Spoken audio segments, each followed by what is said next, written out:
내가 그 사람 되기, 내가 그 사람 되기, 간절히 주께 예배하네.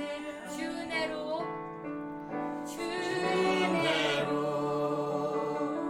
이곳에서 있네. 주 임재에 엎드려 절하네. 그 어느 것도 난 필요 없네. 주님만 경배해. 주 은혜로 이곳에서 있네. 주 임재에 엎드려 절하네.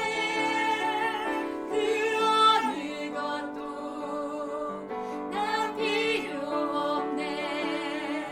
주님만 경배해. 우리 다시 한번 찬양하실까요? 주를 위한 이곳에, 주를 위한 이곳에 예배하는 자들 중에 그가 찾는 이 없어. 그가 찾는 이 없어. 주님께서 슬퍼하시네. 주님이 찾으시는, 주님이 찾으시는 그 한 사람, 그 예배자. 내가 그 사람 되기, 간절히 주께 예배하네. 주 은혜로 이곳에, 주 은혜로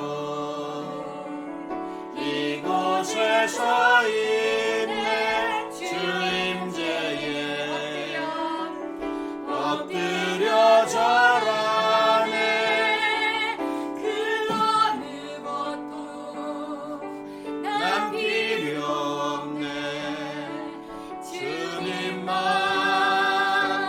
경배해.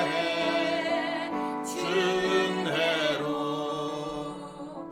이곳에서 있네. 주 임재에 엎드려 절하네. 그 어느 것도 난 필요 없네. 주님만 경배해.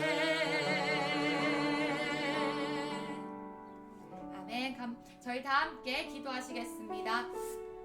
할렐루야. 하나님 아버지, 그렇습니다. 정말 하나님 아버지를 위한 이곳에 각자의 처소에 우리가 예배하기를 소원하여서 아버지 각자의 처소에 모였습니다. 하나님, 각자의 처소에 함께하여 주시고 우리 한 사람 한 사람 마음 열어주셔서 우리가 비록 떨어져 있지만 한마음 한뜻으로 우리 비전하는 진리의 교회 안에서 주님 기뻐 받으시는 예배 올려드릴 수 있게 소원합니다. 우리 한 사람 한 사람이 그 하나님께서 찾으시는 그 예배자 한 사람 한 사람 될 수 있기를 소원합니다. 아버지, 정말 한밤의 니고데모는 예수 그리스도를 찾아왔지만 예수 그리스도를 만나고 변화되었을 때에 아버지 당당히 예수 그리스도의 시체를 달라고 아버지 요구하는 그런 믿음의 사람이 되었습니다. 그런 구원의 사람들 한 사람 한 사람 될 수 있도록 도와주시고 전능하신 우리 하나님 아버지를 믿고 나아가는 한 사람 될 수 있도록 주님 도와주시옵소서. 주님 감사드리며 예수 그리스도를 받들어 기도드렸습니다. 아멘. 아멘. 저희 다음 찬양은 저희 기쁘게 전능하신 나의 주 하나님은 저희 기쁘게 박수 치시면서 하나님께 올려드리겠습니다.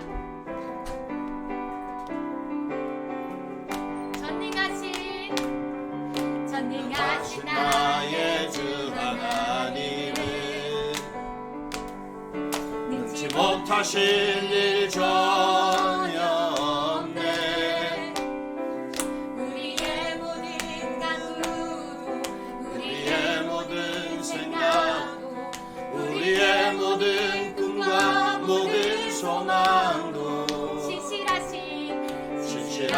나의 주 하나님은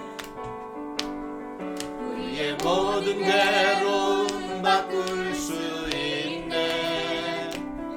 그가 능한 일 행하시고 죽은 자를 일으키시니 그를 이길 자 아무도 없네. 주의 말씀을 의지하여 깊은 곳에 금을 던져 오늘 그가 놀라운 일을 이루시는 것 보라.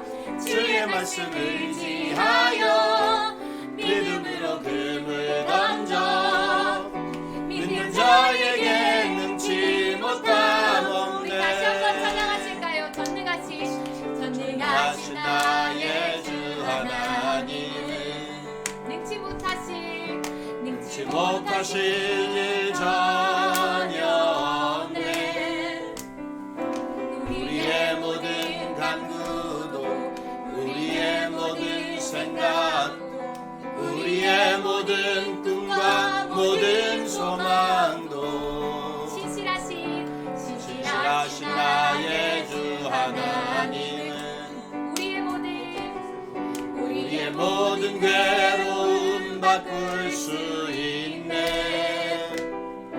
그가 능한 일 행하시고 죽은 자를 일으키시니 그를 이길 자 아무도 없네.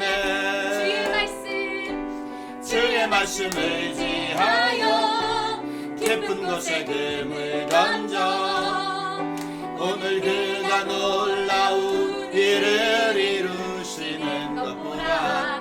주의 말씀을 의지하여 믿음으로 금을 던져 믿는 자에게 능치 못함 다시 한번 없네. 주의 말씀을 의지하여 깊은 곳에 금을 던져 오늘 그가 놀라운 일을 이루시는 것 보라. 주의 말씀을 의지하여 믿음으로 금을 던져 믿는 자에게 능치 못함 없네. 아멘. 저희 다 함께 하나님께 영광의 박수 올려드리겠습니다. 저희 다음 찬양은 우리 주 예수님 내 맘에 오사 날 붙들어 주시고 사랑의 주님 내 마음속에 찾아오셔서 내 모든 죄 사하시고 내 상한 마음 고치소서. 이 찬송가의 고백 저희 다 함께 하나님께 올려드리겠습니다. 주 예수님 내 맘에 오사 날 붙들어 주시고 내 마음에 새 힘을 주사 늘 기쁘게 하시네.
나의 당신이요 빛이 없어도 환하게 다가오시는 이 찬양 올려드리시고 우리 목사님 나오셔서 예배 인도해 주시겠습니다.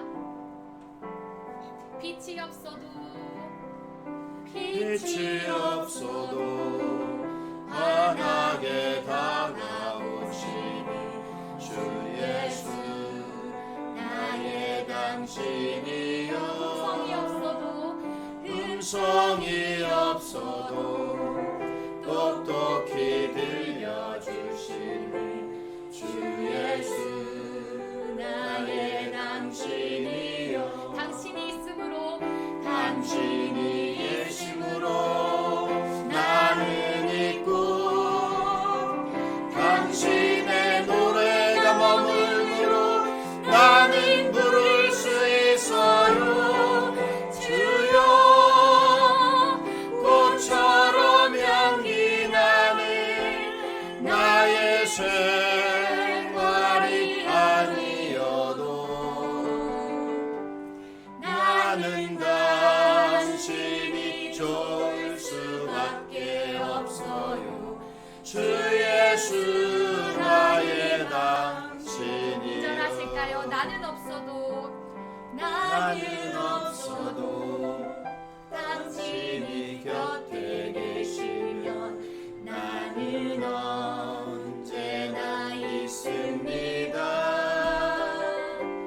나는 있어도 당신이 곁에 없으면 나는 언제나 없습니다 당신이 계심으로 나는 있고 당신의 노래가 머물므로 나는 부를 수 있어요 주여 꽃처럼 향기 나는 나의 생활이 아니어도 나는 당신이 좋을 수밖에 없어요 주 예수 나의 당신 다시 한번 당신이 있음으로 나는 있고 당신의 노래가 머물므로 나는 부를 수 있어요 주여 꽃처럼 향기 나는 나의 생활이 아니어도 나는 당신이 좋을 수밖에 없어요 주 예수 나의 당신이요 아멘. 우리 함께 기도하십시다. 하나님의 능력으로 속히 코로나 바이러스가 물러가게 하여 주시고 또 고통받는 곳에 하나님의 참 위로가 임하기를 원하여서 이 시간 같이 기도하십시다. 또한 귀한 예배를 통해서 하나님 영광 받으시고 말씀의 은혜가 임하기를 위해서 우리 함께 기도합시다. 같이 기도합니다. 할렐루야. 우리 하나님 아버지 고맙고 감사합니다. 귀하고 복된 주일을 허락하셨습니다. 주님 먼저 영광 받으시옵소서. 주님 앞에 올려드리는 귀한 예배가 되기를 원합니다.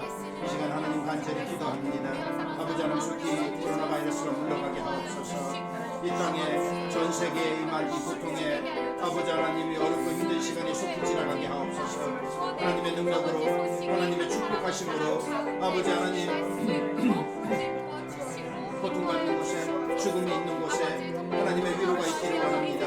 하나님께서 고쳐주시고 낫게 하여 주시고 하나님의 치유하심이 임하기를 원합니다. 하나님 능력을 행하여 주옵소서. 하나님 얼굴을 향하여 주옵소서. 하나님 치료하는 광선을 바라여 주옵소서. 좋게 바이러스가 물러가게 하여 주시고 참으로 좋은 날 아버지 하나님이여 평화로운 날 자유로운 날이 속히 임하게 하여 주시옵소서. 귀한 주일에 주님 앞에 나와 말씀 듣기를 원합니다. 말씀의 은혜가 임하게 하여 주시고 말씀의 능력이 임하게 하여 주시고 말씀을 통해서 큰 힘을 얻는 아버지 하나님 귀한 아버지 하나님이여 시간 되게 하옵소서. 은혜만 받기를 원합니다. 주님 영광 받으시옵소서. 예수님 이름으로 기도하옵나이다. 아멘. 주님의 이름으로 여러분들 환영합니다. 잘 오셨습니다. 그동안 평안하셨지요? 예, 감사합니다. 우리 광고는요, 지금까지 쭉 해왔던 광고니까 그대로 두고요. 먼저 지난주가 우리 마더스데이였는데 그때 우리가 교회에서 준비한 선물들 나누지 못했거든요. 그래서요, 오늘 오신 우리 어머님들, 자, 우리 교회가 준비한 조그만 선물이에요. 우리 어머님들에게 나눠드릴게요. 우리 이면희 집사님, 자, 전달해 주세요. 예, 이면희 집사님 전달해 주시고요. 예, 축하하십시다. 박수합니다. 자, 우리 사모님, 또 나머지 분들은 안 오셨으니까요. 나머지 분들은 안 오셨으니까 다음에 또 나눠드리고 가고요. 또 우리 이번 주간에 금요일에 우리 아이유 덴탈 스쿨 졸업하신 두 분이 계세요. 우리 교회에서 조그만 거 선물 준비했어요. 우리 지영자매, 예, 지영자매, 예, 축하합니다. 졸업 축하하고요.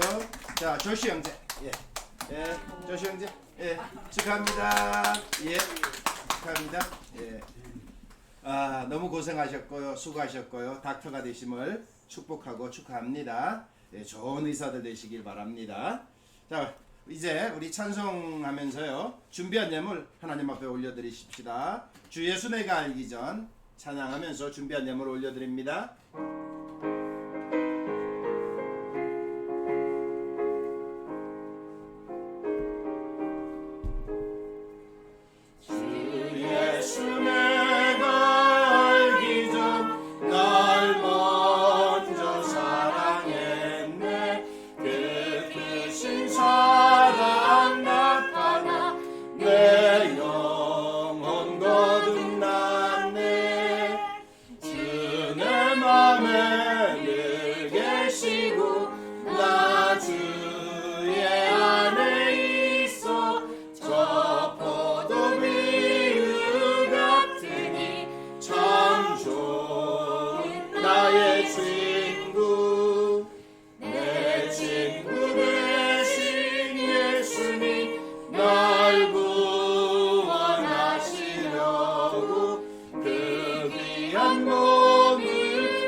계속했네. 나 주님을 늘 믿으며 그 손을 의지하고 내 몸과 마음을 바쳐서 끝까지 충성하리. 내 진실하신 친구여, 그는 날 항상 보호하시고 내 맘 되게 없소서. 그 풍성한 참 사랑을 능히 끊을 소냐. 날 구원하신 예수님 참 좋은 나의 오늘 우리에게 주실 말씀 보도록 하십시다. 오늘 우리에게 주실 말씀은요, 누가복음 5장 1절부터 11절에 있는 말씀입니다.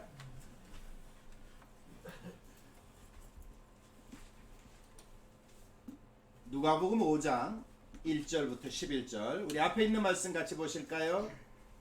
우리 함께 읽읍시다. 시작. 바리새인 중에, 예, 누가복음 5장 1절인데요. 앞에 있는 말씀은 지난주의 말씀이죠. 예, 여기 있네요. 1절은 안 하고 2절부터 나와 있어요. 1절은 무리가 몰려와서 하나님의 말씀을 들을새 예수는 게네사렛 호숫가에 서서, 2절부터 같이 읽을까요? 시작. 호숫가에 두 배가 있는 것을 보시니 어부들은 배에서 나와서 그물을 씻는지라. 예수께서 한 배에 오르시니 그 배는 시몬의 배라.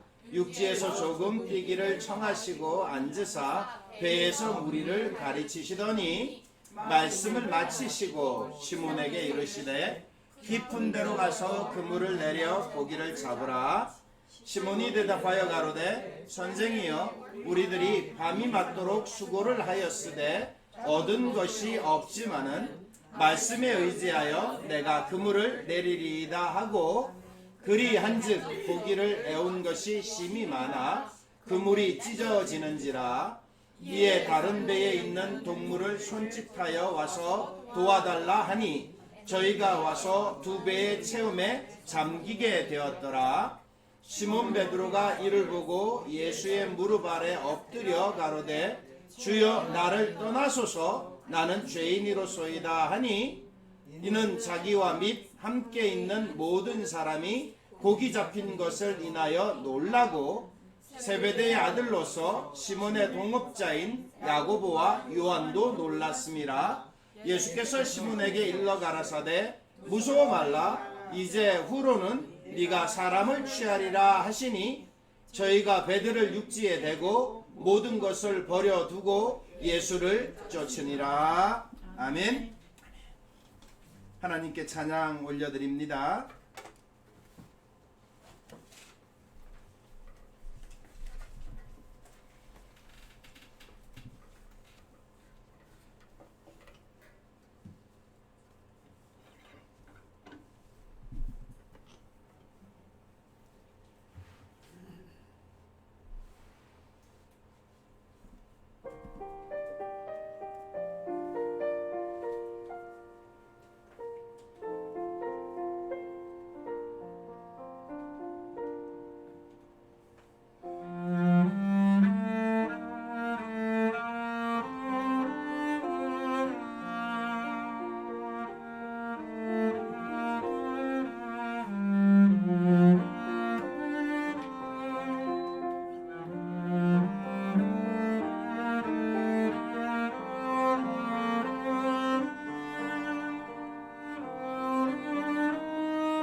아멘. 우리 주님께 영광의 박수 올릴까요?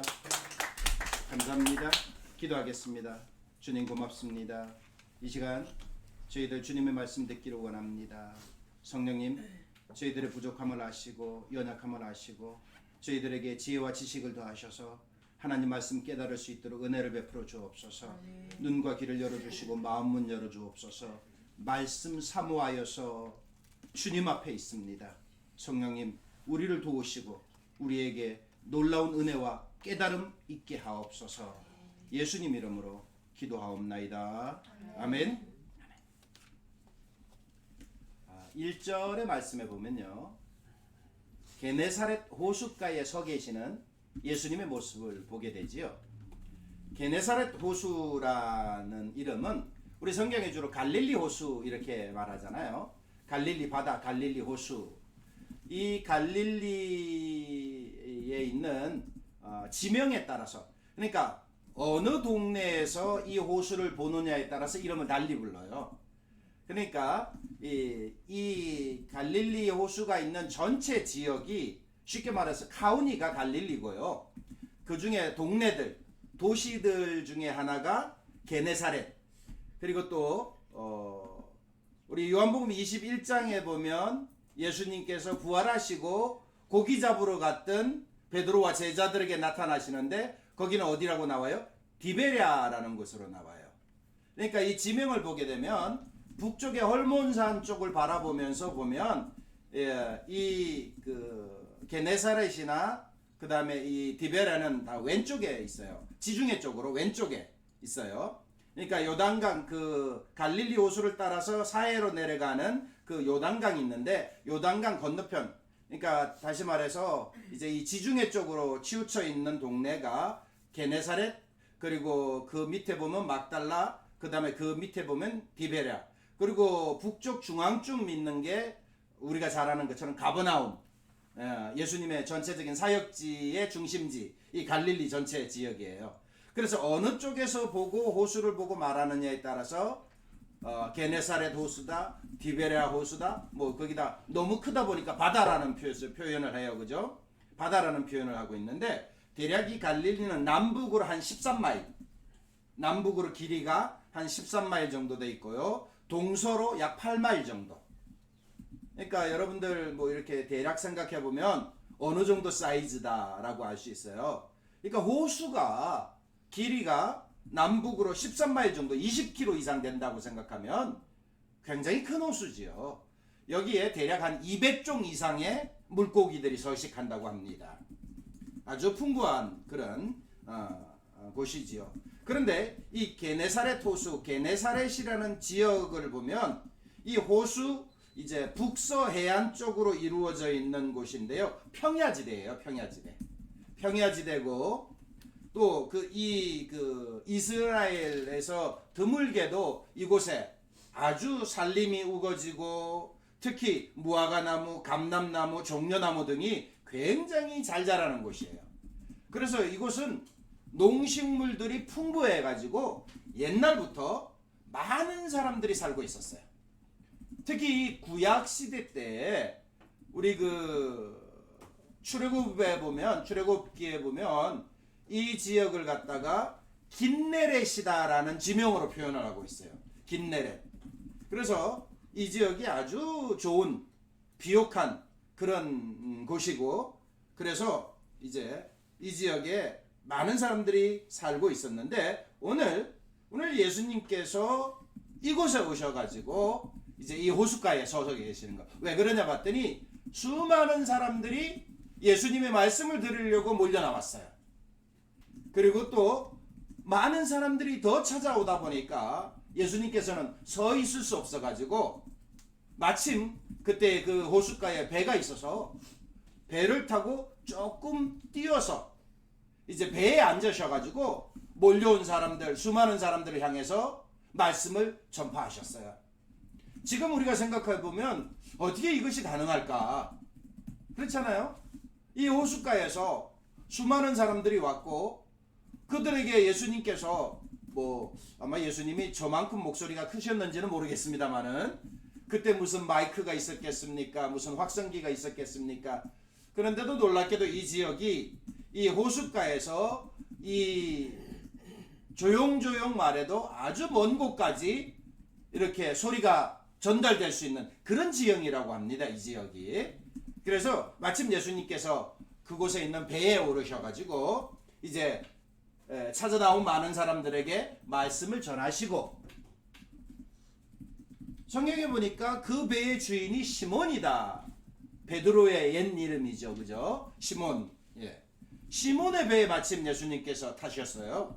그리고는요, 예수님이 이 수많은 사람들에게 말씀만 전하셨을 뿐만 아니라 아마 미리 이 배의 두 배에 나와서 그 배의 어부들이 하는 모습을 유심히 지켜보셨나 봐요.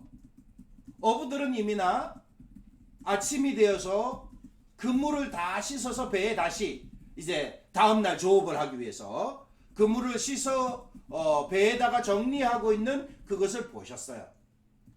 그런데 예수님께서 말씀을 마치시자마자 그 배의 시몬에게 뭐라고 말씀하십니까? 깊은 데로 가서 그물을 내려라 하셨어요. 성경에 보니까 그들이 밤새도록 그물질을 했지만 잡은 것이 없다 이렇게 기록하고 있어요. 그러니까 다시 말해서 그물질은요, 밤에 고기도 눈이 있거든요. 그러니까 낮에는 잘 안 잡혀요. 그물을 다 피해가요. 그러다 보니까 밤에 이제 그물을 내려요. 그래서 이제 고기를 잡는 거죠.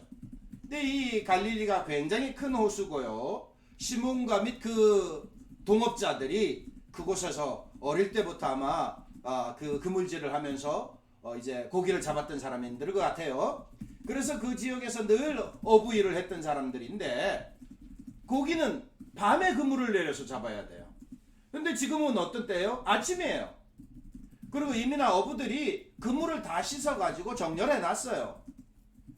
이제는 뭐 하는 거예요? 이제는 고기 안 잡는다는 거죠. 낮에는 고기를 잡을 수 없다는 거죠. 그리고 이제 그 어떤 그 호수나 바다의 어떤 모습을 보게 되면 이 시간에는 고기들이 깊은 데 없어요. 거기가 다 얕은 데로 와서 뭐 합니까? 먹이 잡이를 해요. 얕은 곳으로 와서 해안가로 나와가지고 이제 활동을 하는 시간인데 깊은 곳에 없어요.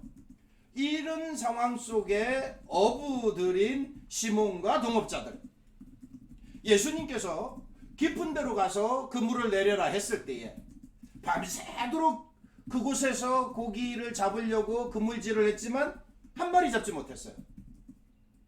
그리고 이제는 지치고 힘들어서, 우리가 아는 것처럼 뭔가 잘 될 때는 피곤하지 않아요. 고기를 많이 잡았을 때는 힘들지 않아요. 밤새도록 해도 괜찮아요. 그런데 한 마리도 잡지 못하면서 그물질하면 정말 피곤할 거예요. 정말 힘들 거예요. 또요, 저도 그 어렸을 때 저희 집에 배가 있었어요. 바닷가에 배가 있었어요. 그래가지고 가끔 어른들을 따라서 그물질하고 낚시질하러 따라 나갔어요. 밤낚시. 예. 이때쯤부터 이제 밤낚시가 아주 잘 되는데요. 계절상. 그런데 보통 이렇게 밤새도록 하기 때문에 나가기 전에 어머니가 그리고 아주머니들이 배에다가 밤새도록 해야 되기 때문에 먹을 것을 실어줘요. 그리고 꼭 같이 실어주는 게 뭐예요? 약주예요, 약주. 예. 그 일을 하면서 이렇게 식사도 하고 또 약주도 한 잔씩 하라고 이렇게 실어줘요. 그런데 어떤 때는 너무 잘 잡히다 보니까 먹을 시간이 없어요. 그래서 끝나고 오히려 돌아와서 먹기도 하는데, 어떤 때는 하다가 보면 한 마리도 없을 때가 있어요. 안 잡힐 때가 있어요. 그러다 보면 가져갔던 것을 금방 다 먹어버려요. 그리고 특히 어른들이 약주를 얼마나 좋아하시는지 몰라요. 그 어부들은요, 특히 이게 세요, 약주가. 예. 그런데 일이 안 되다 보니까 서로 그냥 약주만 하고 계시는 거예요. 그러다 가끔 저는 어린 저에게 배를 맡겨요. 네가 몰고 가라고. 다들 이게 약주 하셔갖고 취해가지고 못 몰고 간다고. 그래서 제가 이렇게 몰고 올 때도 있었어요. 그러다 보니까요, 혹시라도 이 베드로나 이 동업자들이 그런 일이 있었는지도 몰라요. 예. 그래서 뭐 아마 짜증이 굉장히 폭발 직전에 있는 그 순간이었을 거예요. 그런데 예수님은 그거 아랑곳하지 않고 그들에게 어떻게 해요? 깊은 데로 다시 가라는 거예요. 밤새도록 깊은 데 있다가 왔는데, 밤새도록 그물질 했는데, 그리고 이미나 그물 씻어놨는데, 그리고 한 마리를 잡지 못해서 뭐 그때는 지금과 달라서 힘들고 어려운 시기예요. 먹을 것이 많지 않았어요. 그리고 여기 동업자들이라는 표현을 보면 아마 2배의 많은 사람들이 같이 일했던 것 같아요. 그러니 딸린 식구들이 얼마나 많겠어요. 이들이 고기를 잡아다가 팔거나 아니면 그것을 가지고 하루하루 생활을 했을 거예요. 그런데 생각해 보세요. 이렇게 많은 딸린 식구들, 많은 사람들이 한 마리 잡지 못했다. 얼마나 힘들었겠어요. 얼마나 마음이 아팠겠어요. 그리고 얼마나 지치고 피곤하고 짜증 폭발 직전이었을 거예요. 그런데 아무것도 모르는 선생이 랍비 같은 분이 느닷없이 배에 타더니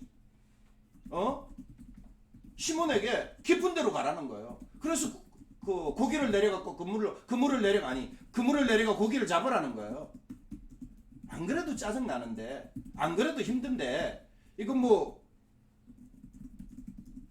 그런데 이 게네사렛, 이 갈릴리 호수에서 평생을 어부일하면서 고기를 잡았고, 누구보다도 이 호수에 대해서 잘 알고, 누구보다도 그물질에 대해서 잘 아는 베테랑 선장이었을 거예요. 최고의 어부였을 거예요. 그런데 이 낯선 분, 정말 이 지역에서 호수가에서 한 번도 뵙지 못했던 분, 그리고 모습으로 봤을 때는 고기잡이와 전혀 상관없는 분인데, 이분이 와서 깊은 데로 가서 그물을 내리라는 말씀에 베드로는 뭐라고 말합니까? 예, 우리가 밤새도록 그물질을 하고 잡지 못했지만 내가 말씀에 의지하여 그물을 내리리다 하고 라고 기록하고 있어요. 여러분, 그 뒤에 어떤 일이 벌어집니까? 잡은 것이 너무 많아 그물이 찢어질 지경이고 2배에 채웠는데 배가 잠기게 되었다. 여러분들, 배가 잠기게 되었다? 이제 생각한 것보다 많이 잡았을 때를 만선이라고 합니다. 그래도 만선을 해도 배가 잠기지 않습니다. 그런데 배가 잠기게 되었다, 이건 더블이죠. 만만선 했어요. 만만선. 예. 얼마나 많이 잡았길래 배가 물에 잠길 정도가 되었겠습니까? 자, 오늘 말씀을 통해서 여러분 생각해 보십시다. 어떻게 하면 이런 역사가 일어납니까? 어떻게 하면 이런 기적이 일어납니까? 이 어부들이 평생을 이 호숫가에서 그물질하면서 고기를 잡으면서 살아왔던 그들이 한 마리 잡지 못했는데, 그리고 이미나 내 생각, 그리고 내가 알고 있는 지식, 깊은 바다에, 깊은 호수에 없습니다, 고기가. 그런데도 불구하고 그곳에 가서 그물을 내렸더니 그물이 찢어질 정도로 고기가 잡혔습니다. 어떻게 이런 일이 벌어집니까? 그것은 바로 말씀에 순종했을 때 나타나는 역사라는 것입니다. 우리 본문 4절 6절 한번 다시 보여주실 수 있나요? 자, 오늘 본문의 말씀 4절 6절 한번 보십시다. 4절 6절 말씀에 보면 이렇게 기록하고 있습니다. 같이 한번 읽어볼까요? 시작. 말씀을 마치시고 시몬에게 이르시되 깊은 데로 가서 그물을 내려 고기를 잡으라. 시몬이 대답하여 가로되 선생이여, 우리들이 밤이 맞도록 수고를 하였으되 얻은 것이 없지만은 말씀에 의지하여 내가 그물을 내리리이다 하고, 6절, 그리한즉 고기가 심이 많아 그물이 찢어지는지라. 그렇습니다. 이 6절에 그렇게 하니 고기를 잡은 것이 심이 많아 그물이 찢어졌다라고 기록하고 있습니다. 6절의 처음은 어떻게 시작해요? 그렇게 하니. 바로 이것이 중요합니다. 그렇게 하니, 말씀대로 순종하니, 말씀대로 하니. 할렐루야. 바로 이겁니다. 말씀대로 했을 때의 역사가 나타나는 줄 믿습니다. 그렇습니다. 우리 이사야서 55장 6절부터 9절 말씀을 한번 찾아보는데요. 이사야서 55장 6절부터 9절을 찾아서 한번 읽어보십시다. 앞에 있는 말씀 읽어봅니다. 시작. 너희는 여호와를 만날 만한 때에 찾으라. 가까이 계실 때에 그를 부르라. 악인은 그 길을, 불의한 자는 그 생각을 버리고 여호와께로 돌아오라. 그리하면 그가 긍휼히 여기시리라. 우리 하나님께로 나오라. 그가 널리 용서하시리라. 여호와의 말씀에 내 생각은 너희 생각과 다르며 내 길은 너희 길과 달라서 하늘이 땅보다 높음같이 내 길은 너희 길보다 높으며 내 생각은 너희 생각보다 높으니라. 아멘. 무슨 말씀이세요? 우리가 지금까지 내 생각에는 내가 알고 있기는, 그리고 내가 지금까지 해왔기는 그것이 아닌데, 도저히 그럴 수 없는데, 이런 일이 일어날 수 없는데, 아닌데, 그러나 뭡니까? 하나님 말씀에 순종했을 때에 역사는 일어난다는 거예요. 하나님의 길, 하나님의 뜻, 하나님의 생각, 나의 뜻과 달라요. 내 것을 버리고 말씀에 순종했을 때만이 역사가 일어난다는 것이에요. 사무엘상 15장은 우리가 너무나도 잘 아는 말씀이 있죠. 15장 22절 23절, 사무엘상 15장 22절 23절 봅니다. 자, 사무엘상 15장을 보면요, 이렇게 말씀하고 있죠. 자, 앞에 있네요. 읽어볼까요? 사무엘이 가로되 여호와께서 번제와 다른 제사를 그 목소리 순종하는 것을 좋아하심같이 좋아하시겠나이까? 순종이 제사보다 낫고 듣는 것이 수양의 기름보다 나으니 이는 거역하는 것은 사술의 죄와 같고 완고한 것은 사신 우상에게 절하는 죄와 같음이라. 왕이 여호와의 말씀을 버렸으므로 여호와께서도 왕을 버려 왕이 되지 못하게 하셨나이다. 너무나도 유명한 말씀, 우리가 잘 아는 말씀이죠. 여호와께서 번제와 다른 제사를 그의 목소리를 청종하는 것을 좋아하심같이 좋아하시겠나이까? 순종이 뭐보다 낫고요? 제사보다 낫고, 듣는 것이 뭐보다 나아요? 순양의 기름보다 낫다. 할렐루야. 그렇습니다. 순종이 얼마나 중요한 거냐, 말씀을 순종하는 것이 얼마나 중요한 것이냐를 우리에게 말해주고 있어요. 시몬 베드로, 그의 동역자들, 동업자들, 지금까지 그곳에서 그렇게 많은 날들을 고기를 잡아왔지만 그의 생각들을 버리고, 지금까지 알아왔던 거 버리고, 지금까지 해왔던 거 버리고 오직 말씀에 순종하여서 그물을 내렸을 때에 놀라운 이적이 일어난 줄로 믿습니다. 그렇습니다. 6절 시작이 그렇게 하니 그대로 하니라고 했지요. 순종이 뭡니까? 바로 즉시 행동하는 것이에요. 순종은 행함으로 말씀하신 그대로, 말씀들은 그대로 행하는 것이에요. 사는 것이에요. 움직이는 것이에요. 그게 순종입니다. 구약 성경의 지도자들과 백성들이 순종할 때에 정말 힘들고 생각할 수도 없고 말도 안 되는 상황이지만, 도저히 있을 수 없는 상황이지만 하나님 말씀이 주어지면 어떻게 했어요? 아침에 일찍이 일어나 라고 합니다. 우리의 생각에는 도무지 이해가 안 돼요. 우리의 계획에는 없던 거예요. 내 생각에는 있을 수 없는 일이에요. 도저히 불가능해요. 그러나 하나님 말씀이라면 아침에 일찍이 일어나 그대로 했던 것을 보게 됩니다. 사랑하는 여러분들이요, 어떤 말씀이시든지 하나님께서 말씀하시면 즉시 실천하고 순종하는 저와 여러분들 되기를 바랍니다. 자, 베드로가 이렇게 순종했을 때에 역사가 일어났는데요, 그물이 찢어졌지요. 그런데 그렇게 그물이 찢어질 지경이 되고 2배의 체험에 잠기게 되었는데, 자, 어떻게 됩니까? 이렇게 되었을 때에 또 다른 놀라운 일이 벌어집니다.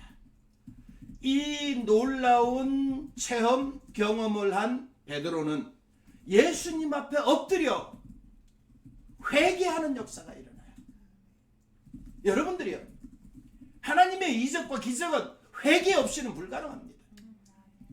하나님의 이적과 기적이 사람들을 통해서 나타나는데요. 그 사람들을 통해서 역사하기 전에 반드시 그 사람은 회개하는 일이 있어야 돼요. 뭡니까? 하나님께서 거룩하시기 때문에 하나님 앞에 거룩하지 못하면 하나님은 어떤 일도 하시지 않습니다. 하나님의 역사를 체험하고 경험하기를 원하십니까? 먼저 회개가 일어나야 됩니다. 오늘날 이 땅에 코로나 바이러스로 말미암아 전 세계가 죽음에 이르고 고통에 이르고 있는데 우리 회개해야 합니다. 하나님 앞에 두 손 들어야 합니다. 하나님 앞에 엎드려야 합니다. 하나님 앞에 눈물로 회개해야 합니다. 그래야 거룩하신 하나님께서 이 땅을 거룩하게 다시 회복하여 주시리라고 믿습니다. 베드로는 뭐라고 고백합니까? 8절의 말씀을 보면 이렇게 고백하지요. 주여 나를 떠나소서 나는 죄인입니다. 이렇게 고백해요. 시몬 베드로의 눈이 예수님을 만나는 순간에 확 열렸습니다. 예수님을 만나야 영안이 띄어지는 거예요. 예수님을 만나야 눈이 밝아지는 거예요. 세상의 눈이 어두워서 세상적인 것만 쫓아가다가 예수님을 만났을 때에 천국을 볼 수 있고 하나님 나라를 볼 수 있고 주님을 만났을 때에 영안이 띄어지는 거예요.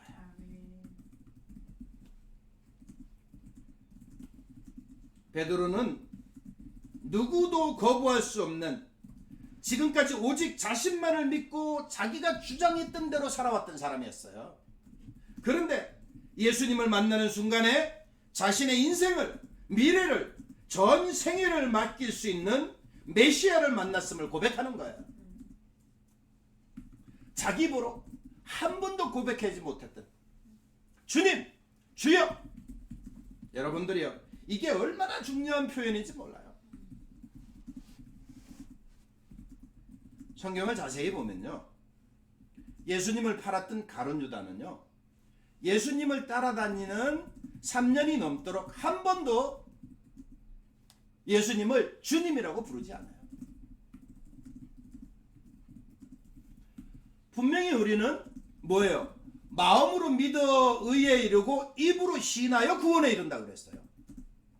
여러분들이요, 우리가 입으로 시인할 말은 뭡니까? 예수님, 주님.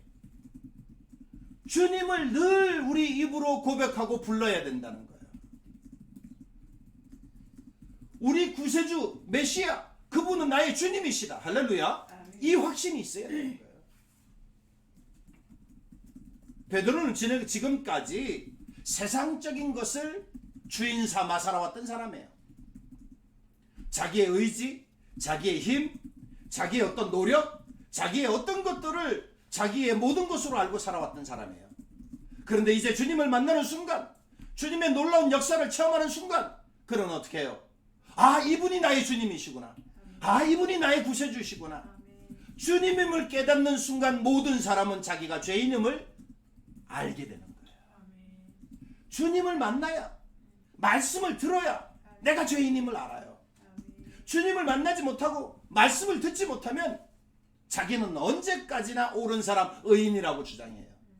그러나 주님을 만났을 때에, 말씀을 들었을 때에, 말씀이 임했을 때에, 성령의 역사가 나타났을 때에 죄인임을 고백하는 거야. 할렐루야. 이 죄인임을 고백했을 때에 온전히 역사가 나타나는 거죠. 이사야서 6장에 보면요, 이런 말씀이 기록되어 있어요. 또 아까 이사야 6장 읽었는데 이제 1절로부터 5절까지인데, 이제 이사야서 6장을 찾아보는데요, 1절로부터 5절에 이런 기록이 있어요. 5절만 볼까요? 5절만 볼게요. 기니까 5절의 말씀에 보면 이렇게 기록하고 있어요. 그때에 내가 말하되 화로다 나여 망하게 되었도다. 나는 입술이 부정한 사람이요, 나는 입술이 부정한 백성 중에 거주하면서 만군의 여호와의 신 왕을 배웠음이로다 하였다. 이렇게 기록하고 있어요. 뭐냐면 화로다 나여 망하게 되었도다. 왜요?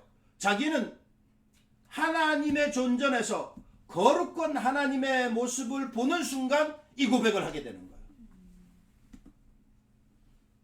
그리고 사도행전 3장 19절로 20절에 보면 그러므로 너희가 회개하고 돌이켜 너희 죄 없이 함을 받으라.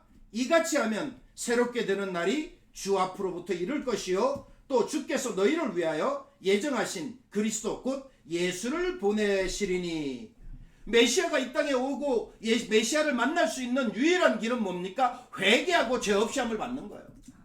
거룩해지는 거예요.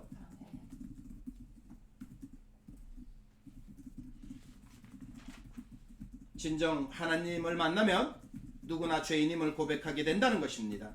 예수님을 구세주와 주님으로 고백하게 된다는 것입니다. 저와 여러분들도 예수님의 부름을 받고 죄인임을 고백하고 회개하여서 하나님의 자녀가 되었고 구원받고 영생 얻은 줄 믿습니다. 회개해야만이 가능한 것이죠. 이렇게 회개했을 때 그 다음에 나타나는 사건이 뭡니까? 진정으로 회개하고 예수님의 부르심에 우리가 뭐예요? 사명이 주어진다는 거예요. 회개했을 때 그 다음 단계는 뭐예요? 주님께서 우리에게 사명을 주신다는 거예요. 바로 이 사명이 이적이고 기적입니다. 우리는 뭐 눈앞에 뭐 대단한 것이 벌어져야만이 이적이고 기적인 줄 아는데, 저와 여러분들을 부르신 것이 이적이고요, 저와 여러분들에게 사명을 주신 것이 이적이에요. 할렐루야? 믿습니까? 바로 그거예요. 이 깨달음이 있어야 돼요.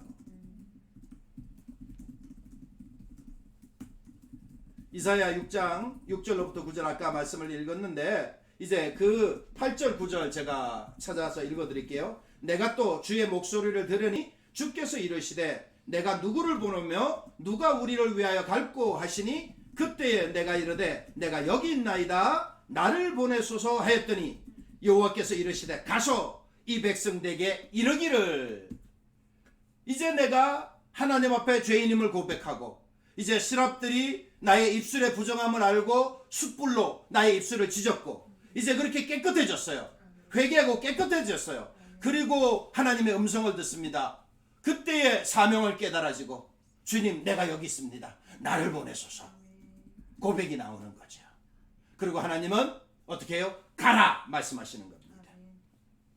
오늘 본문에 나와 있는 이 누가복음 5장 1절로부터 이 사건이 마태복음 4장 18절로부터 22절, 마가복음 1장 16절로부터 20절에 똑같이 기록이 되어 있어요. 그 기록의 말씀에 보면 어떻게 시작하냐면 말씀하시되 나를 따라오너라 내가 너희를 사람 낚는 어부가 되게 하리라 하시니 그들이 곧 그물을 버려두고 예수를 따르니라. 이렇게 기록되어 있어요. 그러니까 다시 말해서 뭡니까? 사명을 주시는 거죠. 뭐라고요? 사람 낚는 어부가 되게 하겠다. 지금까지는 물고기만 잡았어요. 지금까지는 고기를 잡아서 생활했어요. 그런데 주님께서는 뭐예요? 사람을 낚게 해주겠다는 거죠. 그런 사람으로 사명을 주십니다. 하나님 앞에 죄를 회개하고 사함 받으면요, 그 사람에게 하나님은 놀라운 사명을 주시는 거예요. 먼저 회개와 죄사함이 있어야 한다고 말했어요. 하나님은 죄악에 빠져 살고 있는 이스라엘 백성들에게 이사야를 통해서 가서 하나님의 메시지, 하나님의 말씀을 선포하라고 합니다. 이사야뿐만 아니라 예레미야, 에스겔, 그 외 수많은 선지자들을 보내주시죠. 예, 그리고는 뭐 어떻게 해요? 혼자 가라고 안 했어요. 두려워하고 떨고 있는 그들에게 뭐라고 말씀하십니까? 내가 너와 함께 가겠다. 구약의 하나님은 종들을 보내실 때에 반드시 내가 너와 함께 하겠다라고 말씀하셔요. 신약의 하나님은 뭐라고 말씀하셔요? 나를 따라오너라. 제자들을 세우시고 사명을 주실 때 결코 혼자 보내지 않습니다. 나를 따라오너라. 주님은 언제나 제자들을 따라오라고 말씀하십니다. 제자가 누굽니까? 예수님을 따르는 사람들이 제자입니다. 따른다는 얘기는 뭡니까? 예수님 뒤에 서 있기만 하면 된다는 얘기예요. 제자는 선생님 뒤에 서 있으면 돼요. 선생님이 하시는 말씀, 하시는 모든 행동 그대로 본받기만 하면 되는 거예요. 그게 제자입니다. 예수님은 앞서가세요. 제자들을 먼저 보내지 않으셔요. 나를 따라오너라. 나를 보고 배워라. 나를 본받아라. 내가 하는 대로 해라. 예수님은 제자들을 항상 이끌어 주십니다.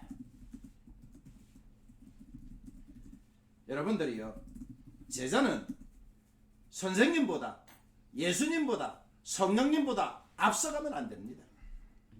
또 너무 뒤에 멀찍이 떨어져서도 안 됩니다. 예수님이 잡히시고 그 대제사장들과 그 뜰에서 신문 받으시고 고통 받으실 때 베드로가 멀찍이 있었다 그랬어요. 멀찍이 따라가면 실패하는 거예요. 예? 멀찍이 있으면 예수님을 부인할 수밖에 없어요. 제자는 예수님 곁에 서서 예수님을 따라야 돼요. 그러나 뒤에 있어야 됩니다. 앞서가면 안 돼요. 앞서가는 분이 선생님이고 뒤에 있는 게 제자이기 때문에 제자가 앞서가 버리면 곤란하지요. 그건 제자가 아니에요. 그때서부터는 뭐예요? 선생이 돼버리는 거죠. 뭡니까? 교만하게 된다는 거죠. 저와 여러분들이 언제나 예수님보다 말씀보다 기도보다 앞서지 마시기를 바랍니다. 그리고 말씀하시면 부탁하시면 명령하시면 그대로 순종하는 저와 여러분들 되기를 바랍니다. 나를 따라오너라 이제부터 고기잡이가 아니라 사람을 낚는 어부가 되게 하겠다. 주님이 그 사람들의 재능을, 그 사람들의 달란트를, 그 사람들의 주특기를 그대로 활용하십니다. 예수님이 부르셔서 사명을 주실 때에 사람을 바꾸지 않아요. 뭐 특별한 경우에는 바꿔서 사용하시기도 합니다만은 대다수는 그 사람들이 가지고 있는 그대로를 활용하셔요. 어부들을 활용하셔서 사람을 낚는 어부가 되게 하셔요. 우리들은 간혹 보면 아유 나는 안 돼요. 나는 실력도 없고요. 재능도 없고요. 기술도 없고요. 나는 못해요. 나는 안 돼요. 이렇게 쇠뇌되어 살아가요. 예수는 믿지만 교회는 나오지만 어떻게 해요? 사명자가 되지 않아요. 뭔 말입니까? 비전이 없어요. 이게 교회가 약해지는 거예요. 이게 세상을 변화시키지 못하는 그런 모습이에요. 교인들은 많아요. 교회 성도들은 많아요. 전 세계 몇 억이나 되는 성도들이 있어요. 그런데도 왜 이렇게 힘이 없습니까? 바로 이것을 깨닫지 못해서 그래요.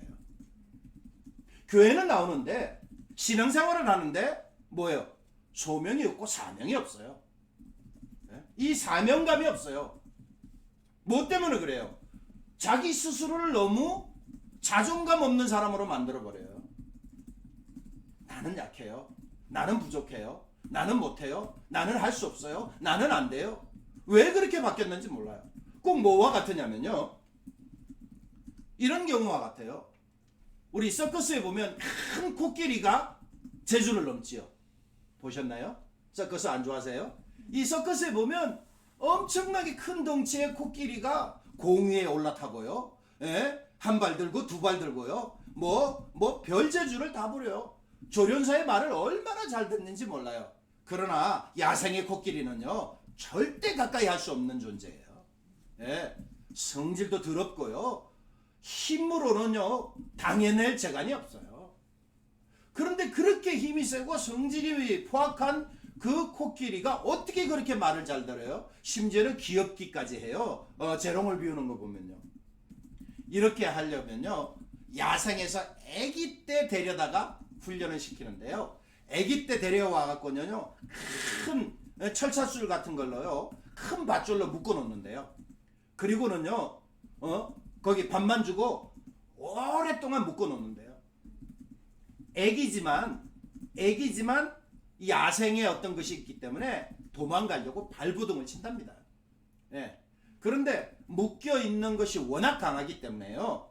그냥 고통만 더해지고 그런데 그냥 묶어 놓는답니다.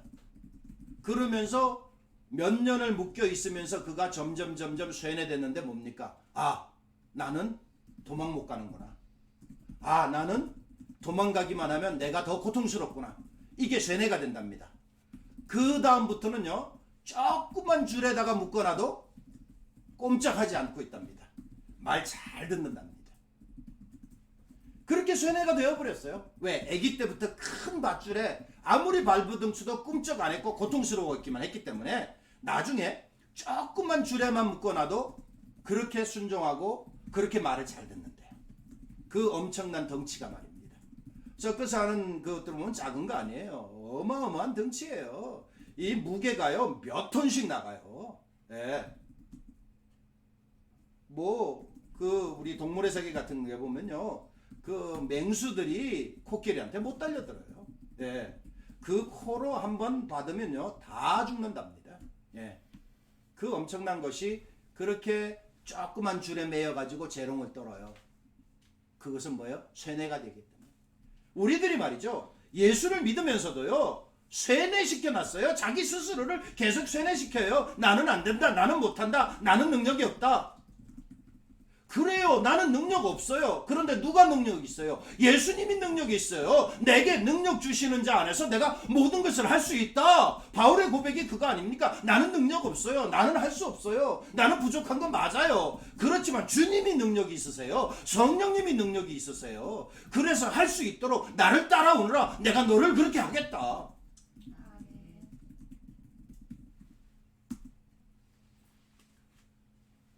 예수님은 우리를 부르셔서 능력 있게 해주셔요. 내가 잘하는 것 가지고 할 수 있도록 해주셔요. 내 주특기 가지고 잘할 수 있도록 해주셔요. 여러분들이 어떤 일을 하고 있어요? 그것을 가지고 주님께 영광 돌릴 수 있어요. 네. 여러분들에게는 무한한 재능이 있습니다. 왜요? 하나님의 자녀이기 때문에. 하나님의 자녀가 되는 권세, 예, 이 주셨잖아요. 내가 예수 믿는 순간에 그거 우리에게 주셨잖아요. 그게 내 안에 있어요. 그리고 능력 많으신 성령님이 내 안에 계시잖아요. 할렐루야. 그 믿음이 살아나야 돼요. 그 확신이 있어야 돼요. 그래야 어떻게 돼요? 사명을 감당할 수 있는 거죠. 이제 마지막으로 한번 생각해 볼게요. 사명을 받고 그 사명을 이루어 나가는 자세가 필요해요. 그 자세는 뭡니까? 바로 오늘 본문의 11절에 나와 있는 것처럼 뭐라 그래요? 11절 제가 읽어드릴게요. 이렇게 말하고 있어요. 그들이 배들을 육지에 대고 모든 것을 버려두고 예수를 따르니라. 모든 것을 버려둘 수 있는 이 뭐예요? 전적인 신뢰, 확신, 이게 필요한 거예요. 이 전적인 헌신이 필요한 거예요. 시몬 베드로가 제자로서 사명자로서 위대함을 나타내는 장면이 바로 이거예요. 모든 것을 버려두고 따랐다. 이런 결단이 있어야 돼요. 우리가 예수님께서 부르셨다, 사명을 주셨다, 직분자로 세우셨다. 그러면 이 전적인 헌신이 따라와야 되는 거예요. 그럴 때 이적이 나타나고 역사가 일어나는 거예요. 베드로를 찾아오셔서 불러주시고 사명자로 세우시고 제자로 만드셨던 2000년 전의 예수님은 지금까지도 사명자를 찾고 계세요. 지금까지도 일꾼을 부르고 계세요. 지금까지도 하나님의 사람들을 찾으십니다. 그래서 새로운 삶으로 인도해 가시기를 원하십니다. 우리에게 찾아오시는 예수님이 우리의 모습 그대로 사명도 주시고 재능도 실력도 능력도 어떻게 해요? 허락하시는 거예요. 우리에게 있는 것을 주님은 귀하다고 여기셔요. 네가 지금까지 했던 일 대단하다. 지금까지 네가 했던 일 정말 귀한 것이다. 그것을 가지고 우리 한번 해보자. 주님이 그렇게 말씀하시는 거예요. 에베소서 4장 10절로부터 13절을 찾아봅니다. 에베소서 4장 10절로부터 13절 모두에게 다 똑같지 않아요. 하나님께서 우리에게 재능을 주실 때에 이렇게 주셔요. 자, 에베소 4장 10절에 봅니다. 내리셨던 그가 곧 모든 하늘 위에 오르신 자니 이는 만물을 충만하게 하려 하심이라. 시작. 그가 어떤 사람은 사도로, 어떤 사람은 선지자로, 어떤 사람은 복음 전하는 자로, 어떤 사람은 목사와 교사로 삼으셨으니. 그리고요 12절 이는 성도를 온전하게 하여 봉사의 일을 하게 하며 그리스도의 몸을 세우려 하심이라. 우리가 다 하나님의 아들을 믿는 것과 아는 일에 하나가 되어 온전한 사람을 이루어 그리스도의 장성한 분량이 충만한 데까지 이르리니. 그렇습니다. 성도들을 주님의 몸을 세우는데 천국을 이루어 가는데 어떻게 해요? 다 각자 할 일이 있어요. 다 똑같이 부르지 않았어요. 다 목사고 다 선교사고 다 그러면 세상 일은 누가 합니까? 그렇잖아요. 저와 여러분들이 어느 자리에 있든지 어떤 일을 하고 있든지 그곳에서 주님은 부르셔요. 그곳에서 여러분들을 선교사로, 여러분들을 그곳에서 직분자로, 여러분들을 그곳에서 사명자로 부르시는 거예요. 세우시는 거예요. 여러분들이 계신 그곳이 선교지예요. 여러분들이 계신 그곳이 사역지예요. 여러분들이 계신 그곳이 교회예요. 그곳에서 여러분들은 사명을 감당하셔야 돼요. 그리고 그렇게 사명을 감당할 수 있도록 능력, 실력, 재능, 힘 다 주시는 거예요. 뭐 시간이 좀 갔지만 출애굽기 3장 4장에 보면요, 모세를 부르셔서 어떻게 해요? 이스라엘 백성을 출애굽시키려고 모세를 지도자로 부르시는 장면이 나와요. 그런데 모세를 부르는데 모세는 계속 거부하죠. 나는 아무것도 할 수 없어요. 나는 그러면서 계속 나는 합니다. 그러다가 이제 4장 2절로부터 쭉 보면 하나님께서 모세에게, 야 모세야, 네 손에 있는 게 뭐냐 물으셔요. 그 뭐가 들려 있어요? 양치기를 하고 있었으니까 뭐예요? 예, 지팡이입니다. 그거 던져봐라. 뱀이 되죠. 잡아라. 다시 지팡이가 됐어요. 그러시면서 그때부터 그 지팡이로 이적과 기적을 행할 수 있도록 그 지팡이를 통해서 역사가 나타나게 해주셔요. 그런데 놀라운 것은요, 4장 20절에 보니까 이렇게 말해요. 모세가 그의 아내와 아들들을 나귀에 태우고 애굽으로 돌아가는데 모세가 하나님의 지팡이를 손에 잡았더라. 할렐루야. 지금까지 잡아왔던 거, 40년 동안 양치기하면서 잡아왔던 거, 그거 마른 막대기 지팡이였어요. 그거 자기 몸 의지하고 양치는데 도움을 얻고자 했던 그런 지팡이에 불과했어요. 평생도록 40년이 넘도록 그냥 마른 막대기였어요. 지팡이. 그런데 어느 순간에 하나님의 능력이 임하니까 그것이 무슨 지팡이가 돼요? 하나님의 지팡이. 할렐루야. 지금까지 내가 사용하던 거 하나님 손에 붙들리면 하나님의 것이 되고 능력이 나타나고 놀라운 역사가 나타나는 줄 믿습니다. 똑같은 지팡이지만 하나님 손에 붙들리면 하나님의 지팡이, 능력의 지팡이. 우리가 아는 것처럼 모세는 그 지팡이로 뭐 합니까?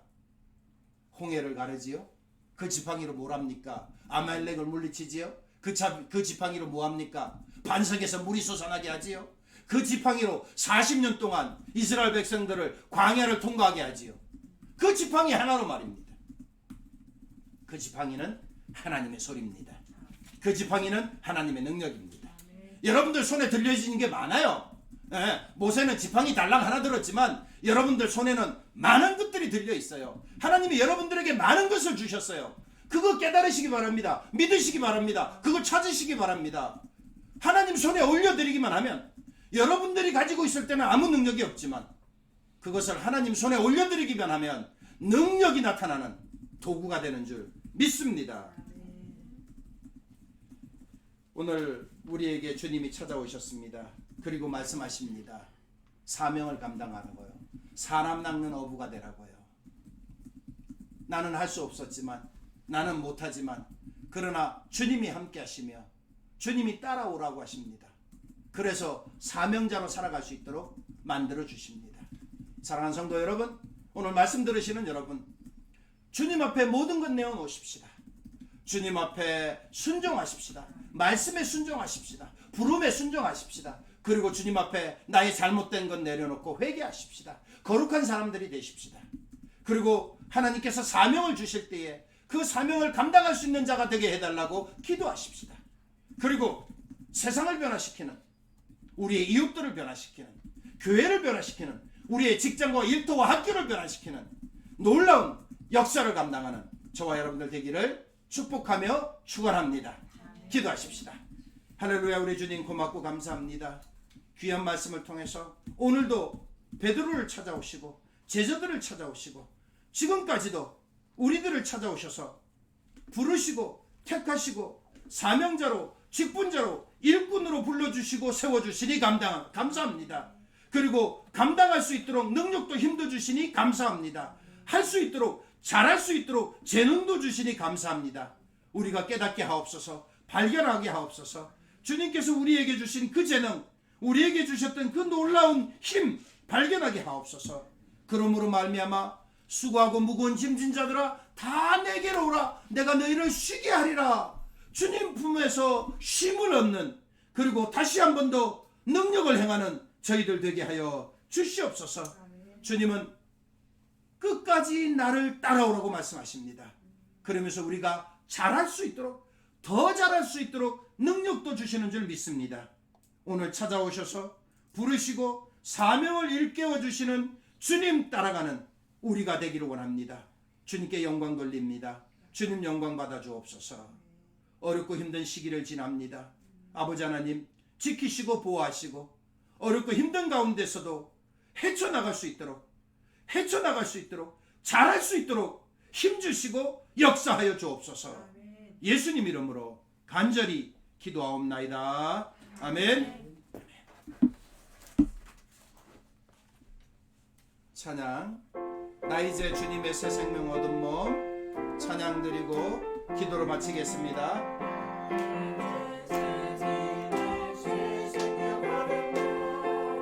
옛 것은 지나고 새 사람이로다.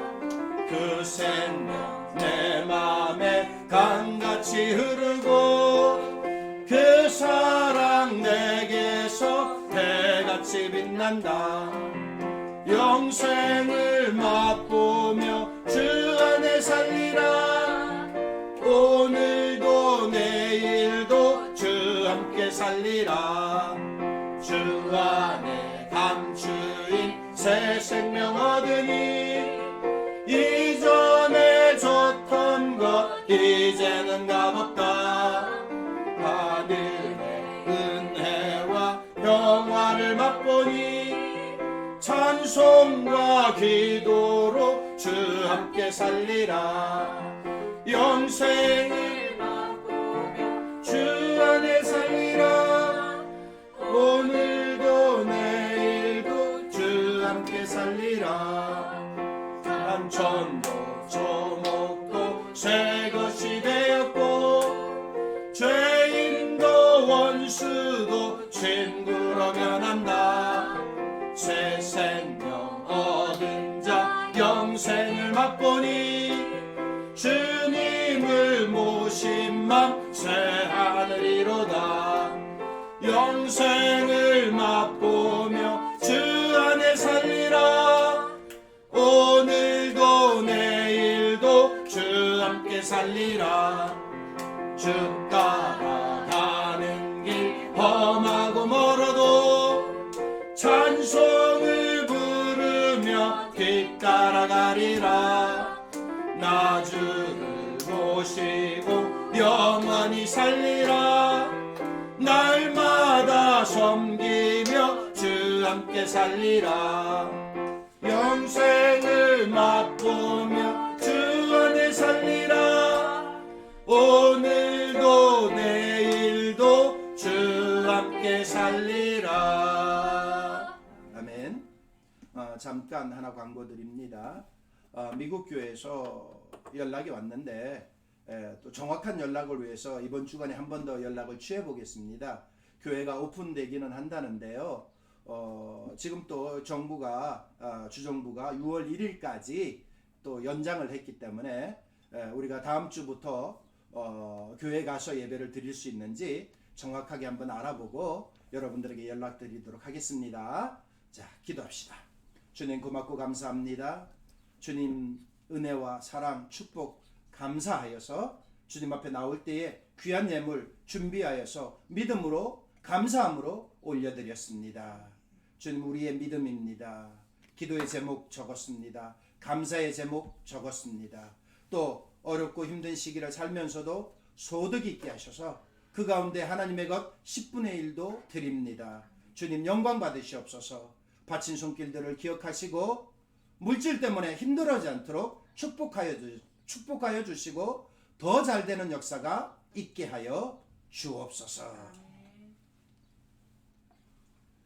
이제는 우리 구주 예수 그리스도의 은혜와 하나님 우리 아버지의 극진하신 사랑하심과 성령님의 감화 감동 내주 충만 교통하심이 오늘도 예배를 통해서 말씀을 듣고 주님 말씀에 순종하고 주님 말씀대로 살았을 때에 그물이 찢어지도록 잡히는 역사가 나타났던 것을 보고 믿으며 우리의 삶 속에도 놀라운 이적과 기적이 나타날 것을 믿고 주님 뜻대로 말씀대로 주님의 영광을 위해서 살겠다고 다짐하는 저희 모든 성도들 머리 위에 또 이 땅의 모든 어머니들과 그리고 이번에 졸업하여서 이제 새롭게 닥터로서 사명을 감당하게 될 귀한 청년들에게 이제부터 영원까지 함께 계시기를 간절히 축원하옵나이다. 아멘.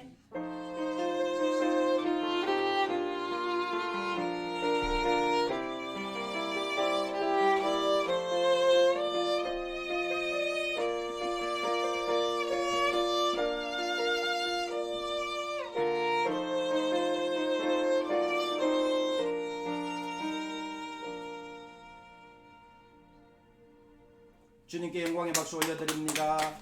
감사합니다. 수고하셨습니다.